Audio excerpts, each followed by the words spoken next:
আসসালামু আলাইকুম, শুভ সকাল।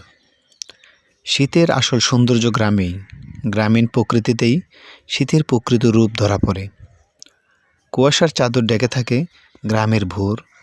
এই ঘন কুয়াশা আর তীব্র শীতের মধ্যেই কৃষককে বের হতে হয় মাঠের উদ্দেশ্যে। কেউ কেউ এই সময় ইরি ধান আবাদ করে, আবার কেউ কেউ চাষ করে রবি শস্য। তাই শীতকে উপেক্ষা করেই হয়তো গায়ে একটা পাতলা চাদর জড়িয়ে ঘর থেকে বের হয় গ্রামের কৃষকেরা। গ্রামের মানুষরা আগুন জ্বালিয়ে আগুন পোহায়, গাছিরা খেজুর গাছ থেকে খেজুরের রস হাঁড়ি নামায়। বাড়িতে কৃষকের বউ সেগুলো জাল দেয়। খেজুর রসের মৌ মৌ গন্ধ চারিদিকে ছড়িয়ে পড়ে। ছোট ছেলে মেয়েরা মিষ্টি রোদে বসে গুড় দিয়ে মুড়ি খায়। গ্রামের বধূরা শীতকালে নানা রকম পিঠাপুলি তৈরি করে, আর চলে তাদের গল্পগুজব। ছোট শিশুরা ঘুম থেকে উঠে সরাসরি চলে আসে চুলার পাশে।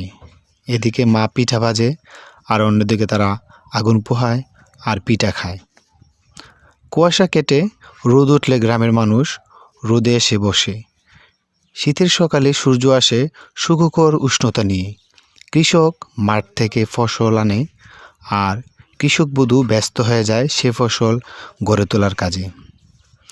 তারা তখন আনন্দে জোয়ার ভেসে যায়। গ্রামের ঘরে ঘরে একই আনন্দ, সুখের পাশাপাশি দুঃখ আসে গ্রামের মানুষের। গ্রামের অধিকাংশ মানুষ গরিব, অনেকের শীতের কাপড় থাকে না। তীব্র শীত তাদের প্রচণ্ড কষ্ট হয়।